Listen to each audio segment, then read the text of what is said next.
ภะคะวะโตอะระหะโตสัมมาสัมพุทธัสสะอานันวะข้าวันตามีก่อนน้อมไปพระตกเป็นเจ้าสู่เส้นฟ้าตระต่อเจ้าเป็นหนึ่งสิ่งเองสังขารต่อเจ้าเจติโตถ้าต่อมวยต่อแสนต่อยุตุต่อยุพะต่อพระเป็นเจ้าสู่เส้นฟ้าพระจิตตพุทธะสู่เส้นฟ้านะฮัตตะเจ้าสู่เส้นฟ้ามหากัสสปะเทเจ้ามหาศิวะนิกะเทเจ้ามหาอุปคุตตะเทเจ้าสิพาไตรเราสิพาทวังตายเอาขาตั้งหลงตั้งหลายย่อมไปย่อมสายจุดต่อหน้าเสนาคำพันธะเป็นเจ้ามีในเมืองขาวาถึงสายจุดต่อหน้าเสมีในเมืองสิริลังกา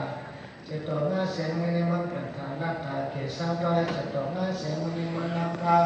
เอาจอกการย้อนผู้จบมุจจาเสียงจริงเงินโปเมสัตตะสังเกตบินคำหนักของตั้งเสียงมันตะกาจองกำลังกันเสียงหอถุนี้เก่งเขียนมานี่พระนาเสสาติกาติเห็นผู้พ่อผู้คนผู้คนผู้นางผู้เจ้าผู้ปาสกรรมเลยตานอนี่พระนาซาพระชยอตุ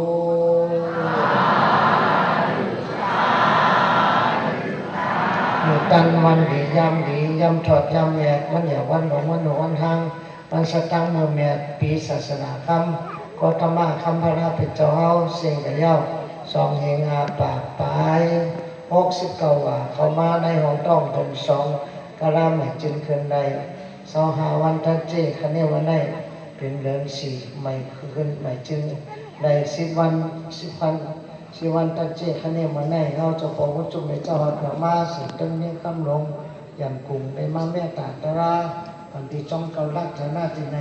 พอมาก็ได้มากุปนับปอป้อมได้ยอมก็ดิ้วหนังได้มาตัดสีได้มาวัดตอนจงเอา16 เสาปอยาวมาได้มาเมตตากรุณาเป็นมากำแทนปรมีจะสับปะลงจ้องเกาลักบอกว่ามือซื้อของมือตัดตีกองมูติดก็กองมูเสจโจตีมึงอ่อนจับเกสีมึงอยากนั่งปัจจัยสับปะลงเขาได้มากำมัดแทนปรมีพ่อแม่พี่น้องผู้ปกครองผู้นั่งเขาต่อการศาสนาการมีกุศลนำนาได้เกิดมาธรรมยาพุทธศาสนาขอธรรมะคำนาผิดเจ้าสันเจวังมีกุศลของได้เกิดมาธรรมยาพอดีเมรีพอสุดก้องในสุดก้องเป็นสมาธิที่เป็นคนนั้นตั้งดีสมาธิเป็นที่อันทอดอันเม็ดเป็นคนทอดคนเม็ดเกิดมาเป็นคนมีปีเม็ดตัวกุศลนี้เรามีห้องน้ำซี่เพราะว่ากำทอเราเพราะจำสมบูรณ์สมกำลังพระราชจะเส้นปานเรียกการมีการเม็ดไว้ย่อจะไม่สมเอาเมื่อเกิดว่าเป็นคนยามหมายาพุทธศาสนาพระราเป็นเจ้าไว้มันในกายตัวดองในพระราชการในนี้พระราหาสูพระราเป็นเจ้าข้าผู้สังฆาพระราเป็นเจ้าคนนากรรมนาพระราเป็นเจ้ากัสสปะพระราเป็นเจ้าโพธามายามเดียวพระราเป็นเจ้าอริยเมตยาติปปังปามาธนาแทนปานหนึ่งติปปังปามาแทน10 ล้านปีตั้งนานเลยพระเจ้าติปปังปามาสอนปีสัตว์สักคนทั้งเศษฉะนั้นในศาสนาย่อมเดียวเป็นศาสนาพระเป็นเจ้าพุทธมาเอาการในรวยใจเจตนาจึงขอเสริมดีๆงามๆไม่ใจหยุ่งยำนับถึงผูกคุ้นหนุนนำพระเมตตาเมตสังขารเนี่ยอ่อนกันไม่อ่อนกันซาพุทธเจ้าผู้คำพุทธะกุโนอนันโตธรรมะกุโนอนันโตสังฆะกุโนอนันโตมาตาปิตุกุโนอนันโตอาจารยะกุโนอนันโตพระเจ้าคนนั้นมันดามิสัพพตาในวัยเดชะผู้เจ้าผู้คำจะได้ผู้จบกันโตจึงไหนเราจะไม่กัดได้ยินเราจะไม่กัดยินตุหุปเงาพุทธศาสนาตุหุปเงาพระราชราสังฆาศาสนาก็มีตุหุปเงาปนเงาในก็เป็นกัดได้ยินเจอมีตั้งเดือดมีตั้งไม่ก็ไม่ใจซ้ำดีกินวันดีพิเศษอยู่กินอยู่จบกัดยินเจอมันก็ปวดห้องทุกผู้เจ้าจูอันนั้นตาเจ้าหาปลาในยอดยาสั่งโดยสินั่นอ่อนกันยากรับอย่างพระเมตตาเมตสังฆเมตเสดอ่อนกับที่กันฐานะมีน้ำดูน้ำมีเกลูเกเรามีเจตนาดียิ้มพิสวาเฮามีคนคือหลวงพ่อท่านเล็กเก๋บางที่หนึ่งก็ในกุศลนำพัฒนาไปสมมติก็ไว้เจตนาดีก็ไว้เจตนาดีในก็คือหลวงพ่อท่านมีนำแต่ละสมมติกุศลในการเล่นงานไปเอามีจิตใจ จะเฮาก็จะดีอะไรก็ดีสิเสกก็จะห้องดีอะไรก็ตึงดีไม่ได้หมดทิ้งเจอเผื่อมันกูโก้กูก้นมือก็มือมันนำเดียวเรื่องก็เรื่องมันนำเดียวว่าอยากก็ว่าอยากนำเดียวมันเกิดมาถึงก้นไก่คนเหตุจัดมันแม่เป็นวิสุมันนั่งเฮาก็เกิดมาเป็นก้นแทนในสร้างปรมีสิฟ้าฐานะปรมีศีลปรมีนิพพานปรมีปัญญาปรมีวิริยะปรมีคติปรมีสัจจะปรมีอธิฐานะปรมีเมตตาปรมีอุเบกขาปรมีสิปาตั้งปรมีเลขปรมีเช่นกันปรมีทนเข้าทนไปทั้งสิ้นห้อมกันเป็นปรมี30 ก่อนคำแก้กันคำจรจะสามีจะเมตตาทรุณามุติตาในการสัตว์ในโลกข้ากับผ่านในติดพ่อแม่พี่น้องกันทั้งสิ้นเป็นใส่เจอใครกันเจอกันทั้งสิ้นว่ามันมาไต้มาเขียนมากระลำมาว่าน้อยกูไม่เลี้ยวกูภาษาพี่น้องตาอังพี่น้องย่างพี่น้องขางพี่น้องมันกูไม่เลี้ยวก็เป็นพี่น้องเดียวกันพี่น้องเป็นพ่อเดียวกันทั้งสิ้นมันเป็นลูกนั่งกินตัวนั่งชั่วนั่งกินตัวนั่งเป็นพี่น้องทั้งสิ้นจะได้นั่งจำเดียวกันทันดีเดียวกันไม่เจอแต่ถ้าจำเมตตาวัจิกรรมเมตตามโนกรรมเมตตาเดียวกันนันดีกันก้ามแทนกันใจก้ามสู้พุทธศาสนาเชื่อใจภาษาศาสนาได้เอามันเป็นอย่างมาสู่ตวัตามนาเราปฏิบัติศาสนาคนห้ามหัวเย็นเราปฏิบัติศาสนาคนแก้มหัวกำจ้องปฏิบัติศาสนาจนเราตอนพอดีพอนี้จะได้สร้างจะได้มันติดจับจ้องมองไปห้องหอรุ่งผีจนมีนิพพานทำห้างเที่ยวกระจุกนอนไม่ข้ามหานิพพานในจุงสานเกิดตายลงไปจะได้ที่เคยเกิดก็ได้เกิดเคยเท่าก็ได้เท่าเคยเจ็บก็ได้เจ็บเคยตายก็ได้ตายแต่ชอบแต่ตัวหญิงกินแมงห้องไม่ได้หรือทำข้อทุกข์อาจจะซ้ำแย่ในโลกาและในมีสมาสิขึ้นใส่เจอเลี้ยวอยู่ในสัตว์เป็นสักการะท่าน้ำมันดึงตาของมันดึงหูของมันดึงผู้นั้นสุดโต่งจะตั้งเสกก็เป็นอันตัวเราอยู่ตรงนี้เราเป็นอาสุภะกรรมฐานก็เป็นตายนี่ก็เป็นอาสุภะตัวเป็นก็ตายก็เป็นอาสุภะตัวตายตายตัวตายเราเป็นตัวนี้เรานั่งมองไปออกมาแล้วก็เป็นเรื่องก็เราแต่งแง่ไม่มากินเป็นมาเถิดสักเถิดเป็นน้ำตาน้ำร้อยเป็นการทำก็มาสักกินเลิกกินห้องกินทักกินสักกินกว่าเราทั้งเส้นดินขึ้นไปดินน้ำขึ้นไปน้ำลงขึ้นไปลงไผ่ก็ขึ้นไปไผ่อากาศธาตุขึ้นไปอากาศธาตุวิญญาณธรรมนั่นหมดได้มีกุศลธรรมอกุศลธรรมกุศลธรรมะกุศลอกุศลธรรมะอกุศลอภยากตธรรมะเส้นกลางกุศลของจืดอกุศลของจืดตั้งเสียงในพอมีจืดมีพระผู้ใดเนี่ยก็ได้เกิดมาเป็นคนเป็นสัตว์เป็นเลี้ยงเป็นพ่อเป็นแม่เป็นพี่เป็นน้องเป็นแทนไม่น้องก็ประมาณนั้นอันนั้นของมันคือตาเขาเนี่ยเหมือนงูหัวเนี่ยเหมือนเงือกผู้หลังเนี่ยเหมือนโลกซอกที่เขาเนี่ยเหมือนมาวันหัวเนี่ยเหมือนมันเถิดแต่เอาสมองเอาสติมาทิ้งสมาธิไปเรียนว่าตาเขาเป็นงูเนี่ยตาเขาเนี่ยเหมือนงูมันเหมือนงูดีๆด้วยซ้ำใจด้วยดีๆด้วยซ้ำใจด้วยกอกด้วยแค่งูมองนี่ด้วยใส่ด้วยกว่าด้วยดีด้วยนะแต่ถ้าตาเขาจะเหมือนงูหัวเขาสมองเงือกมันอยู่ในนั่งถ้าอยู่ที่ขั้นเรียนขั้นถอนเสียงขั้นเสียงเย็นขั้นถอนเสียงขั้นเย็นขั้นเดือดขั้นท่ากำพิกำมองกันนู่นไปยิ่งผู้หลังเราในสมองโลกมันเคยเจอลมบินเกิดอากาศกลางดาวจึงโลกนั้นสุดเตียนนั้นมันมาวันในสองไพ่กินอะไรเงี้ยก็กินอะไรกินอะไรเงี้ยก็กินอะไรแต่ต้นก็กินอะไรกินแจกอยู่ที่ที่อันนั้นจะมาส้มที่น้องเนี่ยเหมือนจึงหาว่าตัวเขาเนี่ยมันมาถึงแค่น้องได้ประโยชน์สักแค่น้องได้เฉยเพื่อที่มาถึงจะหาสมัยนี้จะได้เขาเป็นยิ่งหัวอยู่หัวเศร้ามันจ้องเป็นแต่ตั้งจ้องเป็นแต่ตั้งอยู่นี่เอาสติมาทิ้งจากความเป็นไปพอสติทิ้งแล้วจิตตังสุขาวหังจิตตังพุทธังสุขาวหังจิตจะเขาในเพราะเขาเอาตารางการให้มันเสียให้มันจะกัดจิตจะดีมีตั้งเหลือตั้งไรตั้งห้องตั้งไรสักอันนี้ก็เดี๋ยวถอนผู้ฟังยิ่งเอาผู้ก็ธรรมะตารางในก่อนจำห้องนั้นเป็นเงินเขาเรียก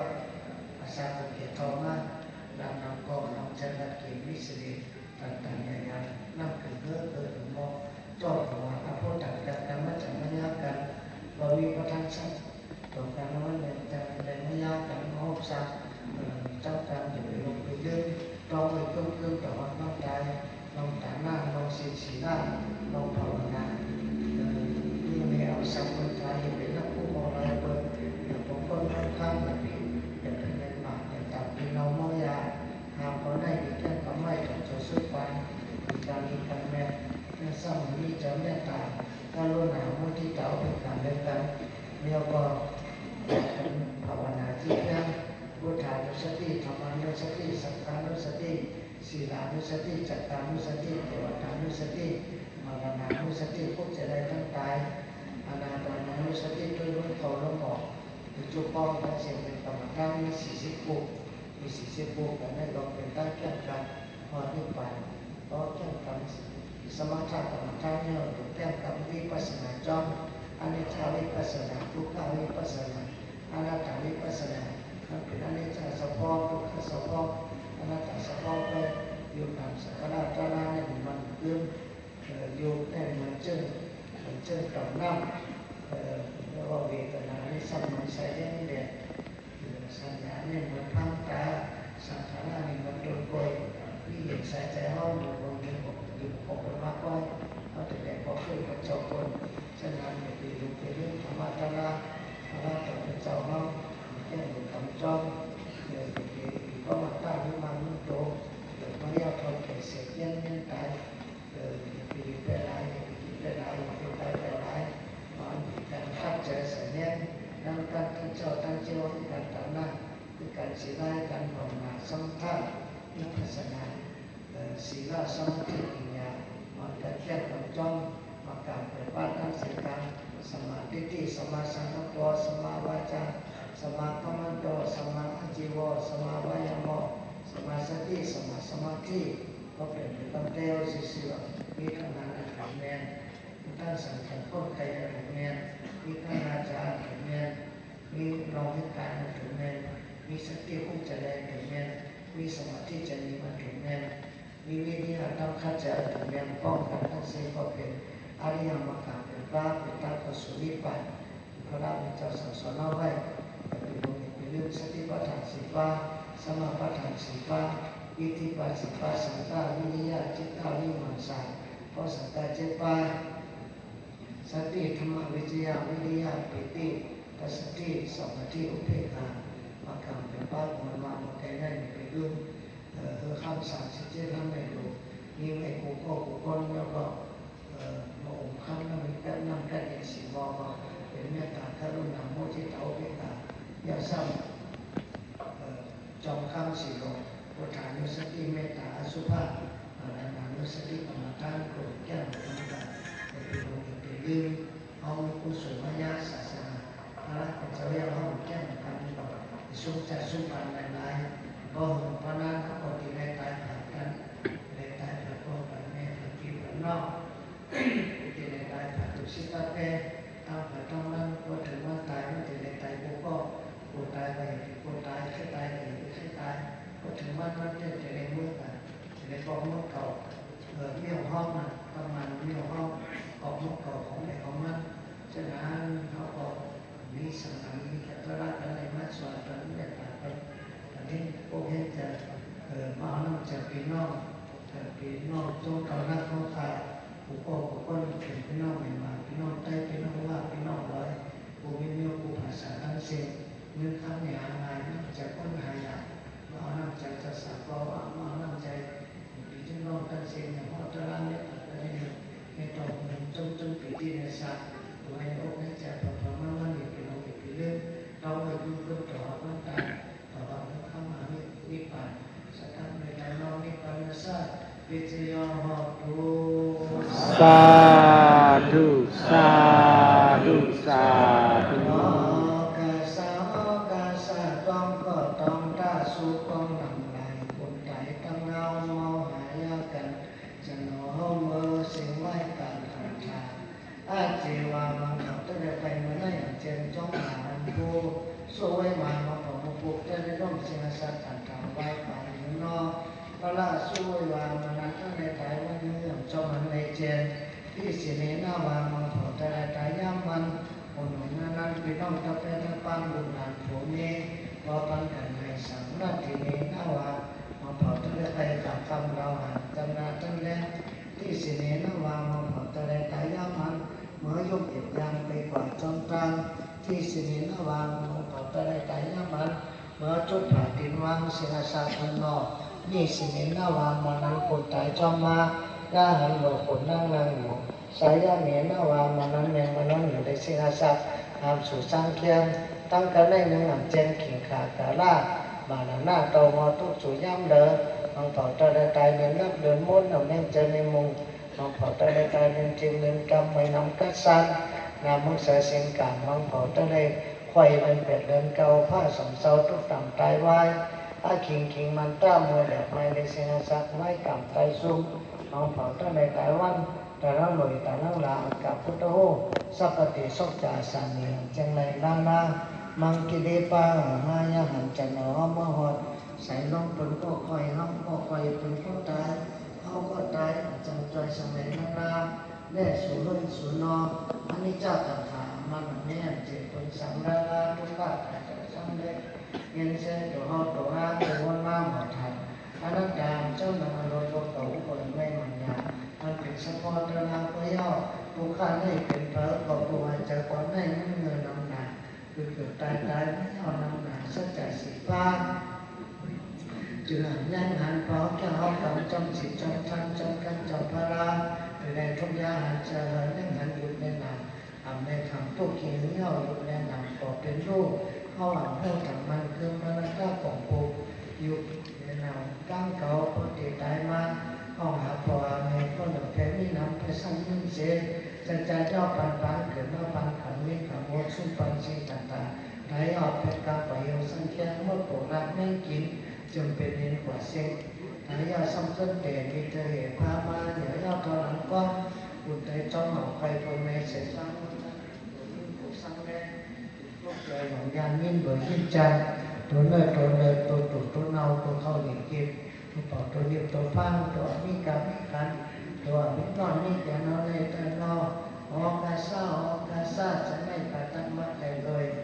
ปัจจักปัญหาปัจเจ้าปัญหาห้องตั้งนาปัจจมาตรงรอบข้าปัจจังตัววันหนังอยู่พุทธกันทอพอจอมสะพอถึงตัวคนเฮาเราเห็นสร้างนันผลอุปนล้อพระหม่ำเกิดมันยังพ้นตกน้ำจอเกิดพ้นไปยังต้องเป็นนาแต่นั้นจะรุ่นเดียวกันเวทนีกันทอเกิดเป็นก้นไม้เย่าของเราได้เวทนาทุกข์สุข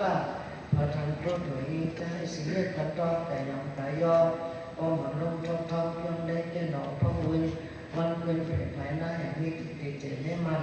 มีอยู่ในแยบกันก็ย่อสังขารนี้กันต่อเพราะวางอยู่วางสังขารได้อย่างการขึ้นแก่ช่วยแผลกัตตาลาโลกกับมามีจิตตั้งดีกินเอาตุนสังนาราตัวห้องตัวห้างตัวห้างเกียนก็แต่ตัวนิ้วตัวโกยนั่นยาวทีนี้กันต่อจะเกิดจงไว้จะเกิดช่วยตายเป็นคนเฮาเศร้าอยู่นั่นเป็นการมันจะไว้อย่างนั้นได้สิ่งใหญ่จุดรูปปั้นหนังหยุดจุดรูปของเปิงมันยังใส่แหลกมาต่อมันทุกครั้งนึงกำลังตั้งรูปแล้วเดียวอีเมย์พระเจ้ากันท้องจะส่งเข้าว่าต่างๆอาจงลองเมย์สักเข้าว่านั่นเดินขั้นขีมีตัวมีเจ้ากรรมฐานนี่มนที่พระเจ้าเป็นกรรมฐานอันหาแต่จอมมีความตั้งมั่นต่อคนเสด็จไม่จับจัดตัวอะไรมั่วจำสุปันติหาอันอาโจตั้งดีในสุดีเสียวันกันย่อ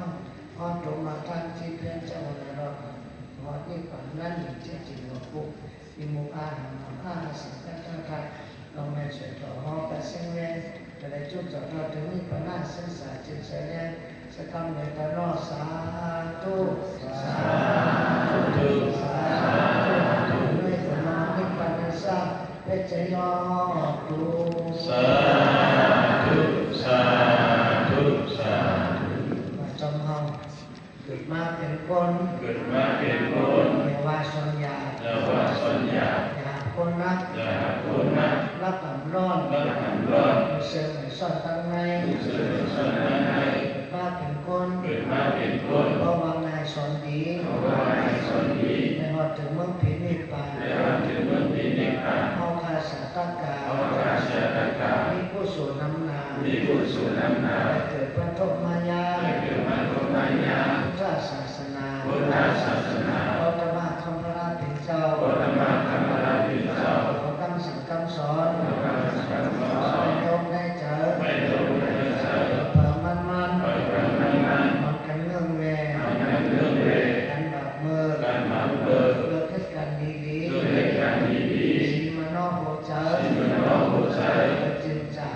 สิ้นสารจวนนิพพาน สัจจุนิพพาน หังเตยอ ปัญเตยะ ลอยลอยจังไร ลอยลอยสังไหน ลอยหนาวลอยลอยจังตาย ลอยลอยสังไหน ลอยลอยจังไร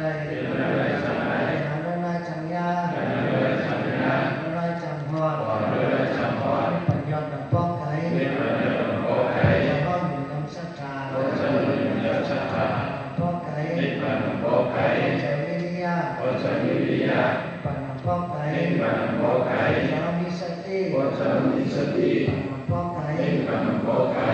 สมาธิ โอสัจจุสมาธิ ปัญญาป้องไก่ นิพพานโอไก่ เจ้ามีปิญญา โอสัจจุปิญญา ตาในเหมือนงู ตาในเหมือนงู หูในเหมือนเงือก หัวในเหมือนเงือก หูดังในเหมือนนก หูดังในเหมือนนก ซบตีนเอาในเหมือนมาวาน สุขีเท่าในเหมือนหมาวาน หัวเหมือนมาเถิน หัวเหมือนมาถึง แถวสมเหมือนลิง สารสมเหมือนลิง เอาสติมาทิ้ง เอาสติมาทิ้ง จะหอดได้ป่า สังหรนิพพาน เจ้าผู้หมักตาล้ำ สักผู้หมดตาลัง ให้ช่วยจำมาทางเล่าเล่า ให้เป็นสัมหังเล่าเล่า หูเสซอตา หูเสโสตา ให้ถ่อมสาเสียงหวาน ให้ทำสาเสียงหา ปนาหูหนังงวย ปนาหูหลังมวย ให้หนมตุ้ยหอมโบน ให้หนุ่มเพื่อของโอ เจียวหาดิ้นใจพาน ที่มาเยี่ยนเสียผาน ให้กินเจ้มกินหวานหนังเปิล ให้กินเจ็บกินวานหนังเปิด ให้ยาเนื้อตัวเฮา ให้ยาเลือดตัวเฮา ให้เทียนอ่อนโอน กะทิอันอ่อนโอน มโนเจ้าเฮา มันโนสะเฮา ที่กูวนกว้างเพิ่มสุดสิ่งใด คือผู้บนความสุดสิ้นไร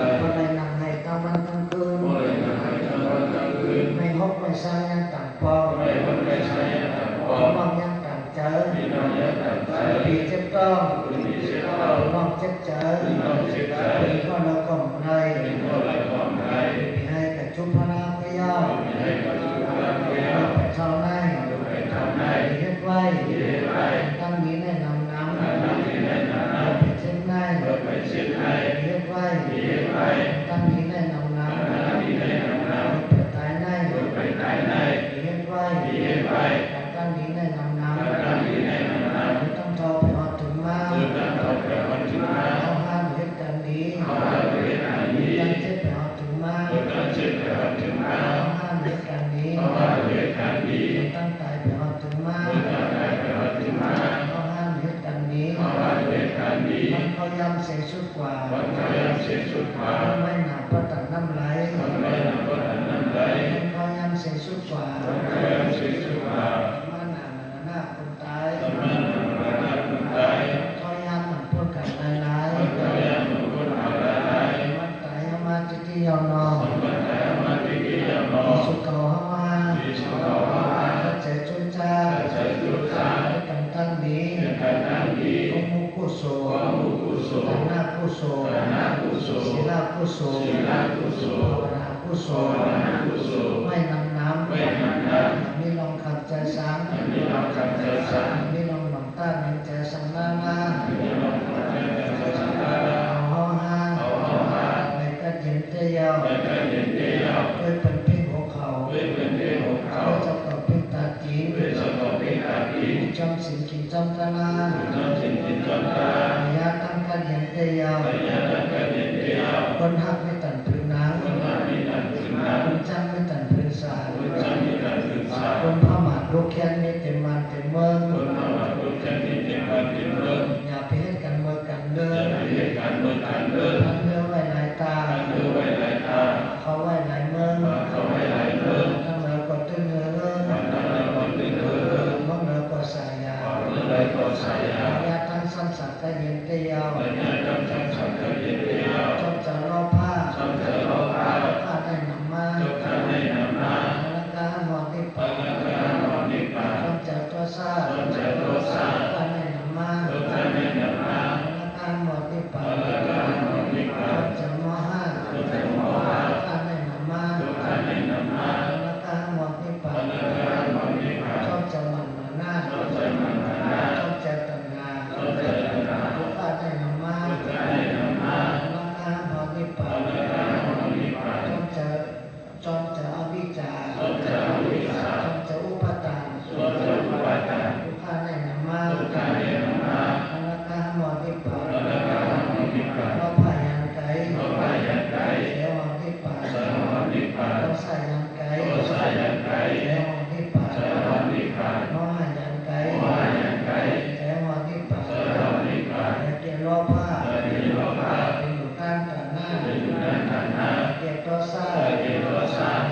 ลา เป็นศีลศีลา มีใจเมตตา มีใจเมตตา แก่มหาวิจาร แก่มหาวิชา เป็นภาวนา เป็นภาวนา สมถะ สมถะ วิปัสสนาเนยาว วิปัสสนาเนยาว